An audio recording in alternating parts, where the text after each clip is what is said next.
大家好，我是丽姐，欢迎大家来听相亲故事，感谢大家的订阅。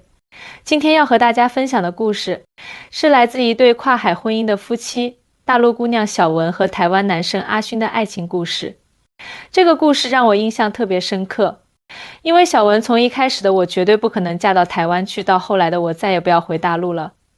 这中间发生了什么？是什么让她有了如此巨大的转变？小文是江苏苏州人，家境并不富裕。爸爸早年下岗后，在一家工厂做普工，妈妈在菜市场卖菜。全家人挤在一套60-70平米的老房子里，生活并不宽裕，但也算是安稳。小文从小学习很刻苦，高考考上了南京一所二本院校，学的是会计专业。大学毕业后，他在苏州一家外贸公司上班，工资不高，但胜在稳定。那时候我就一心想着好好工作几年，攒够首付，在苏州买套小房子，然后找个差不多的对象，结婚生子，过上平淡但幸福的生活。小文回忆道，谁知道命运给我开了个玩笑。2019年初，公司安排小文去台湾出差，参加一个为期2周的贸易展览会。这是他第一次出国。刚到台北的时候，我其实挺失望的。小文笑着说，因为在大陆，很多人都觉得台湾比较落后，经济不行。但实际上到了那里才发现，台北的繁华程度一点都不比上海、深圳差。街道整洁有序，公共设施完善，老百姓的素质也很高，这些都让我很吃惊。就在展会第3天，小文遇到了阿勋。阿勋是台北人，家里开了一间中小型的电子元件贸易公司。他大学学的是电子工程，毕业后接手了家族生意。阿勋来展会是为了寻找大陆的供应商，恰好小文所在的公司正是他们需要合作的对象之一。我跟阿勋的第一次见面并不愉快。小文回忆道，他们公司需要一批电子元件，价格谈得很艰难。我当时负责报价，他一直压价，搞得我很烦。最后我实在忍不住，用有点冲的语气说，不好意思，这个价格已经是我们的底线了，再低我们就赔钱了。阿勋听了不但没生气，反而笑了。他说，不好意思啦，我们台湾人做生意就是这样，喜欢杀价，没有恶意的。既然这样，那就按你说的价格成交吧。谈完生意，阿勋很有礼貌地请小文吃了一顿饭，就当是为先前的不愉快道歉。饭桌上他们聊了很多，从工作到生活，从大陆到台湾。阿勋的绅士风度和幽默感给小文留下了深刻印象。那顿饭我们聊得很开心。小文说，阿勋跟我想象中的台湾人不太一样，没有距离感，说话也很直接。我们交换了联系方式，说以后有业务上的事情可以直接联系。谁知道这一次简单的业务往来竟然成了他们爱情的开始。回到大陆后，小文和阿勋开始有了更多的业务往来。渐渐的，他们的聊天内容从工作扩展到了生活，从公事变成了私事。一开始我真的没想太多，小文说，只是觉得和他聊天很舒服。他总是很尊重我的观点，会认真听我说话，而且很会关心人。比如我加班到很晚，他会提醒我注意休息。我感冒了，他会隔着海峡给我发一些台湾的保健秘方。3个月后，阿勋告诉小文，他要来苏州出差，问他有没有时间见面。我当时心里小鹿乱撞，小文笑着说，虽然嘴上说着只是普通朋友见面，但我花了好长时间选衣服，化妆，还特意去做了头发。阿勋来苏州的那几天，2人几乎形影不离。阿勋白天处理工作，晚上便和小文一起逛苏州的古镇，品尝当地美食。在平江路的一家茶馆里，阿勋终于鼓起勇气向小文表白了。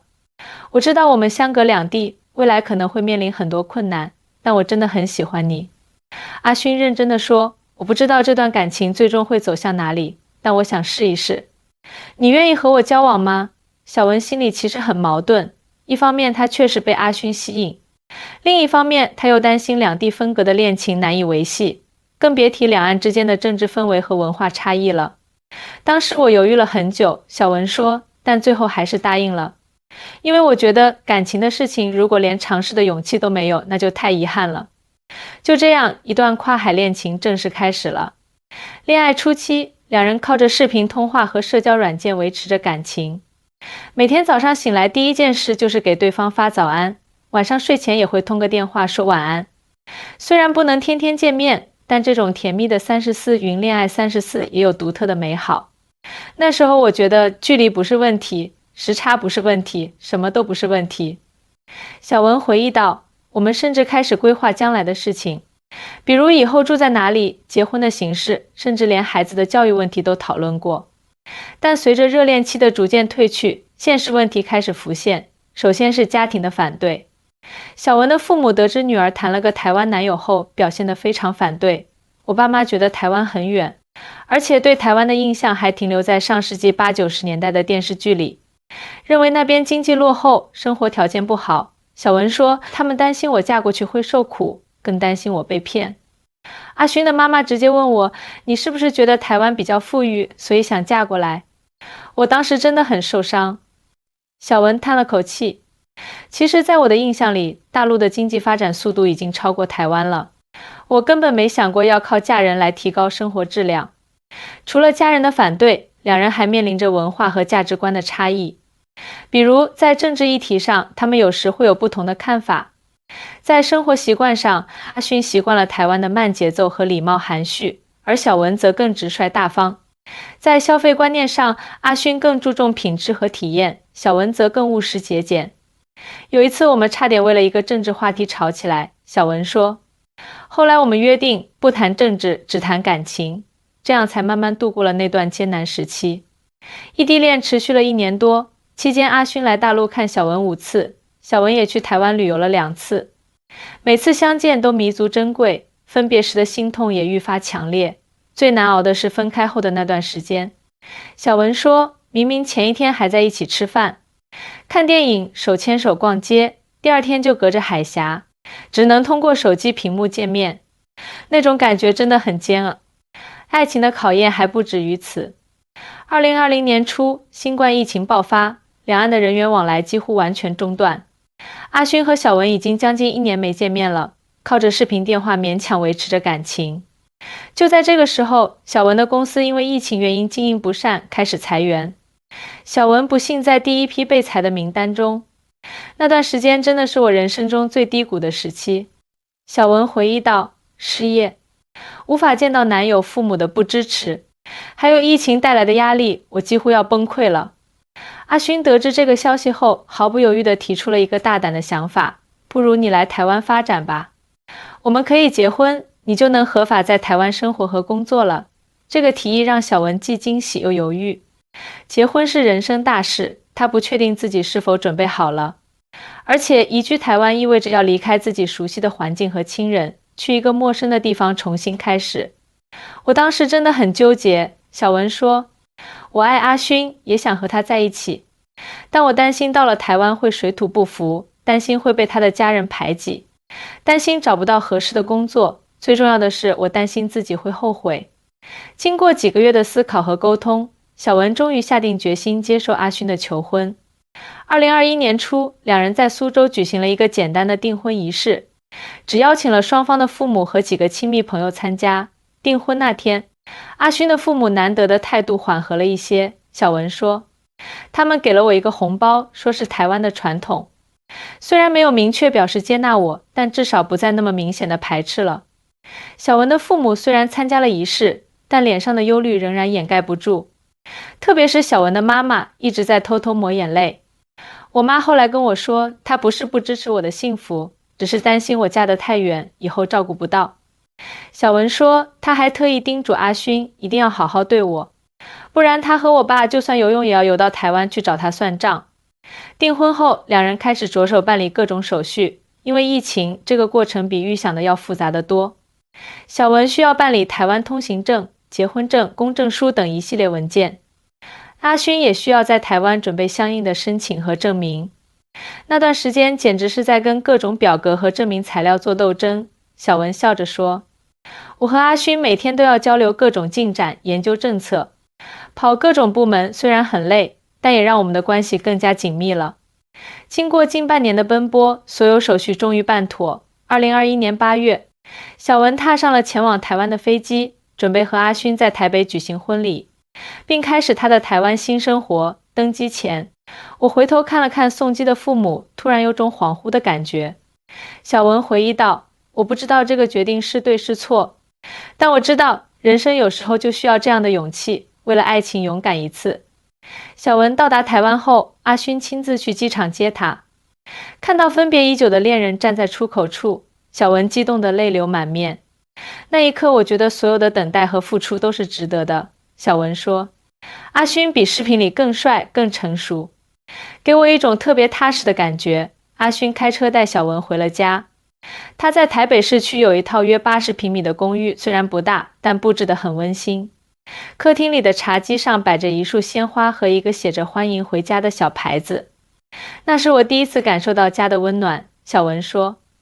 虽然这个家对我来说还很陌生，但阿勋的用心让我觉得很感动。然而蜜月期过后，现实问题接踵而至，首先是语言障碍。虽然台湾和大陆都说中文，但台湾人的口音、用词和表达方式与大陆有很大不同。台湾人说话喜欢在句尾加拉呢欧等语气词，有时还会夹杂闽南语或日语词汇。刚开始我经常听不懂阿勋家人在说什么，小文说，特别是他的长辈，讲话时带着浓重的台湾腔，又夹杂着一些闽南语，我只能一脸茫然，然后尴尬地笑。其次是生活习惯的差异，台湾人普遍生活节奏较慢，做事不急不躁，而小文习惯了大陆快节奏的生活方式，做什么都雷厉风行。有一次我和阿勋去超市买东西，我可能花了15分钟就全部搞定了，而阿勋光是挑一种酱油就能对比半天。小文无奈地说，我当时真的很着急，但阿勋完全不理解我为什么要赶时间。他觉得购物本身就是一种享受，应该慢慢来。最让小文不适应的是台湾的社交圈子。阿勋的朋友们都很友善，但聊天内容和笑点与小文习惯的有很大不同。他们聊台湾的综艺节目、当地的政治人物、流行歌手，这些都是小文不熟悉的话题。我每次参加聚会都感觉自己像个局外人，小文说。大家聊得起劲的时候，我只能假装听懂，然后跟着笑。那种感觉真的很孤独。此外，阿勋的母亲对小文的态度也一直不冷不热。虽然表面上客气，但小文能感觉到她心里的不认可。我婆婆从来不直接批评我，但经常用在台湾我们都是这样做的，台湾媳妇儿都会这样的话来暗示我做的不够好。小文说，比如我做的菜口味重了，她会说台湾人喜欢清淡一点的口味。我穿的休闲一点，她会说台湾女孩出门都很注重形象的。这些话听多了真的很难受。最困难的是，小文还面临着职业发展的问题。由于语言和学历认证的障碍，她很难在台湾找到与自己专业对口的工作。我在大陆好歹是个大学毕业的会计，来到台湾却变成了一个找不到工作的家庭主妇。小文沮丧地说，那段时间我经常躲在厕所里偷偷哭。我开始怀疑自己的决定是不是错了。结婚3个月后，小文和阿勋的关系开始出现裂痕，两人的争吵越来越频繁，大多是因为一些小事、饮食习惯、消费观念、社交活动等。有一次我们差点为了一碗面吵起来，小文回忆道，我习惯面条煮软一点，阿勋喜欢有嚼劲的。就为这个小事，我们争论了半个小时，最后2个人都不吃了，各自生闷气。随着时间推移，小文越来越思念大陆的家人和朋友。她开始频繁地和国内的闺蜜视频聊天，诉说自己在台湾的不适应和委屈。那段时间我真的很想回大陆，小文说。我甚至暗自计划，如果实在过不下去就离婚回家。反正我年纪还不大，重新开始也来得及。阿勋察觉到了小文的不开心，但他也不知道该如何改变现状。他尝试带小文去台湾各地旅游，希望她能爱上这片土地。他也试着学做一些大陆菜，让小文能吃到家乡的味道。但这些努力似乎都收效甚微。我能感觉到阿勋很用心，小文说。但当时的我沉浸在自己的负面情绪里，觉得自己离开了熟悉的环境和亲人，来到一个陌生的地方受委屈，心里很不平衡。就在2人的婚姻即将走到尽头的时候，一件小事彻底改变了小文的想法。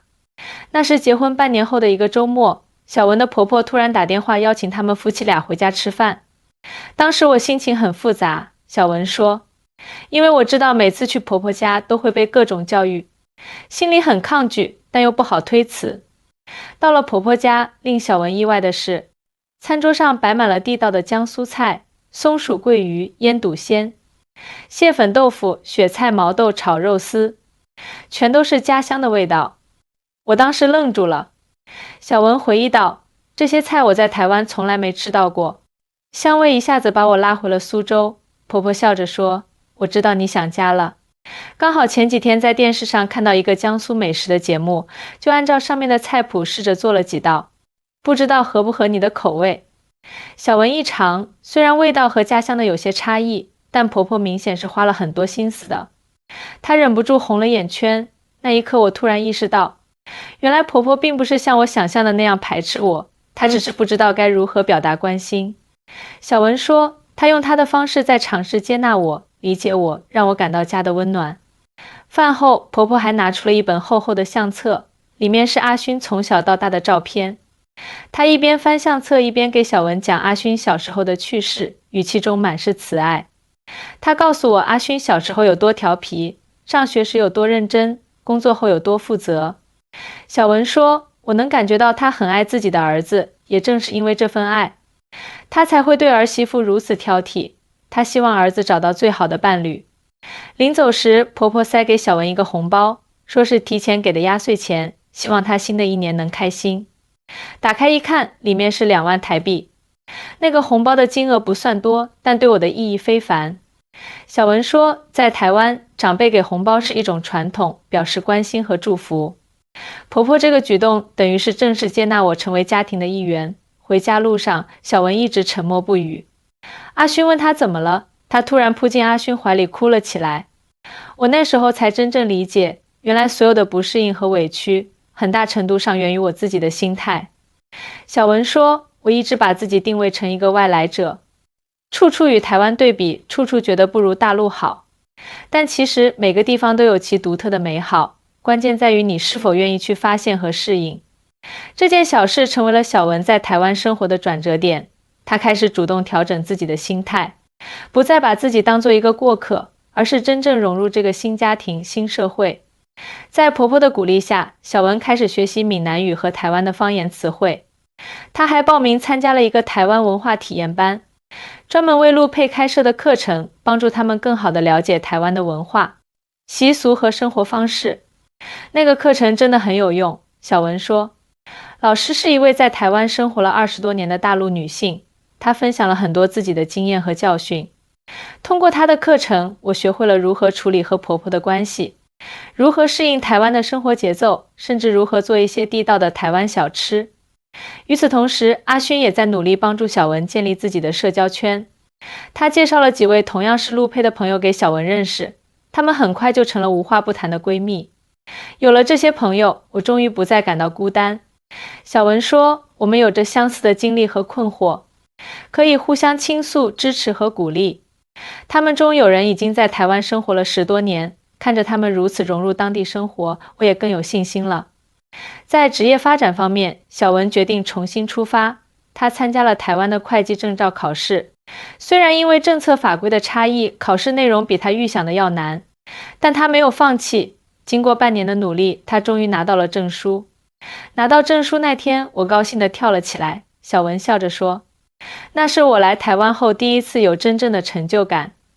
我证明了自己不只是一个家庭主妇，我还有自己的专业和价值。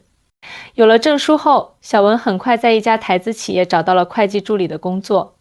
虽然职位不高，工资也比不上大陆1线城市，但他很珍惜这个机会。工作后我才发现，台湾的职场环境真的很不一样。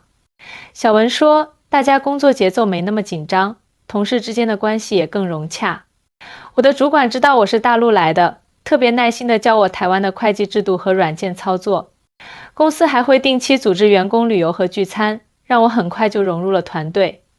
慢慢的，小文开始欣赏台湾生活的美好之处，清新的空气、有序的交通、友善的邻里关系、完善的医疗体系，这些都是他以前没有注意到的。台湾的医疗服务真的很棒。小文说，看病不用排长队，医生会花很多时间详细解释病情和治疗方案，医院环境也很舒适，而且有健保的保障，看病买药都很便宜。他还发现，台湾社会虽然经济增速不如大陆，但整体发展很均衡，社会福利完善，生活品质高。在台湾，你不需要很有钱就能过得很舒适。小文说，这里的公共设施很完善，即使是普通上班族也能享受到很好的生活质量。比如我和阿勋周末经常去郊外露营、爬山或者骑单车环岛，这些都是免费或者花费很少的休闲活动，但带给我们的快乐却是无价的。结婚1周年时，小文和阿勋决定回大陆探望他的父母。这是小文嫁到台湾后第一次回家，她既期待又紧张。出发前几天我几乎睡不着觉。小文说，一想到即将见到阔别已久的父母，心情就很激动。但同时我也有点忐忑，不知道家乡发生了什么变化，也不知道父母会不会觉得我变了。飞机降落在上海浦东机场，小文的父母早已在出口处等候。看到女儿和女婿出现，老两口激动得热泪盈眶。那一刻很温馨，也很感慨。小文回忆道，我看到爸妈的白发似乎又多了一些，脸上的皱纹也深了，心里很是愧疚，觉得自己嫁得太远，不能经常陪伴他们。回到苏州的老家，小文发现很多地方都变了。他以前住的小区周围新建了几个大型商场，原本熟悉的小路和老店有些已经消失了。小文去看望曾经的同事和朋友，发现大家的生活也都发生了很大变化。1年多没见，我们之间似乎产生了某种距离。小文说，我们还是能聊到一起，但话题已经不太一样了。他们关心的是房价、孩子的教育、加班的辛苦，而我更多谈论的是生活方式、工作环境、社会福利这些。让小文意外的是，这次回大陆，他竟然有些不适应了。最明显的是饮食，小文笑着说，大陆的饭菜油大味重，我竟然觉得有点吃不惯了，而且胃也不舒服。还有就是人多嘈杂的环境，商场里、街道上到处是人，大家说话声音都很大。我突然很怀念台湾的宁静有序。更让小文震惊的是，在与大陆亲友聊天时，他发现很多人对台湾的印象还停留在几十年前，认为台湾经济落后，生活条件差。有个亲戚直接问我，台湾是不是很穷啊？听说房子都是几十年的老破小，工资也低，我哭笑不得。小文说，我试图解释台湾其实经济发达，社会稳定，福利完善，但他们似乎不太相信，觉得我是在为自己的选择辩解。这种情况不止发生一次。小文发现，无论他怎么描述台湾的美好，大多数人都带着一种怀疑甚至是怜悯的眼光看他，仿佛他嫁到台湾是一种下嫁，是一种无奈的选择。我最后索性不再解释了。小文说，因为我知道，除非亲身经历，否则很难真正理解两地的差异。重要的是我自己清楚，我在台湾过得很好，很幸福。结束了为期2周的探亲，小文和阿勋踏上了返回台湾的飞机。当飞机降落在桃园机场时，小文突然对阿勋说了一句让他惊讶的话，我再也不要回大陆了。那不是一时冲动，而是我深思熟虑后的决定。小文解释道，这次回大陆让我意识到，我已经在不知不觉中融入了台湾的生活，适应了这里的节奏和方式。台湾已经成为了我的家，我在这里找到了归属感。阿勋惊喜之余也很好奇，是什么让小文有了如此大的转变？其实不是某一件大事，而是日常生活中的点点滴滴。小文说，是婆婆为我做的家乡菜，是同事对我的包容和帮助，是邻居阿姨每天早上的问候，是医院里护士的细心照顾，是陌生人在路上的微笑和礼让。这些小事积累起来，让我感受到了这个社会的温度和人情味。回想起自己最初来台湾时的抵触情绪，小文觉得很愧疚。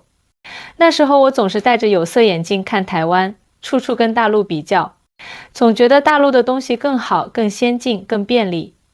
小文说，但现在我明白了，两地各有所长，不能简单的说哪个更好。重要的是哪里能给你带来真正的幸福和满足感。现在的小文已经完全适应了台湾的生活。他在公司工作得很开心，业余时间跟阿勋一起探索台湾各地的美景和美食。他还和婆婆建立了亲密的关系，每周都会抽时间陪婆婆逛街、喝茶、聊天。婆婆现在对我特别好，小文笑着说。他经常给我买衣服、化妆品，还把他的一些首饰送给我。最让我感动的是，他把家里的祖传玉镯给了我，说这是传给儿媳妇的传统。那一刻，我真的感觉自己被完全接纳了。小文和阿勋的感情也越来越深厚。经历了最初的磨合期，他们学会了如何理解和尊重对方的文化差异，如何在冲突中寻找平衡点。阿勋是个很有耐心的人。小文说，无论我多任性，多难相处，他都不会发脾气，总是耐心地听我倾诉，然后想办法解决问题。他的这种包容和理解是我们婚姻能够走到今天的重要原因。2023年初，小文怀孕了，这个好消息让两家人都非常高兴。小文的父母决定来台湾住一段时间，帮忙照顾女儿。我爸妈来台湾后，对这里的印象完全改变了。小文说，他们惊讶于台湾的干净整洁、居民的素质和生活的便利。我妈甚至说，如果她年轻10岁，她也愿意搬来台湾生活。如今，小文已经是一个4岁孩子的妈妈。她和阿勋在台北郊区买了一套带小院子的房子，生活安定而幸福。小文的父母每年都会来台湾住几个月，也渐渐爱上了这里的生活。我现在真的很感谢当初自己做出的决定，小文说。如果不是勇敢地嫁到台湾，我可能永远不会经历这些，也不会成长为现在的自己。跨海婚姻确实有很多挑战，但只要双方都愿意理解、包容和适应，幸福就一定会来敲门。好了，今天的故事就讲到这里。如果你也有类似的经历或者感悟，欢迎在评论区留言分享。我是丽姐，我们下期再见。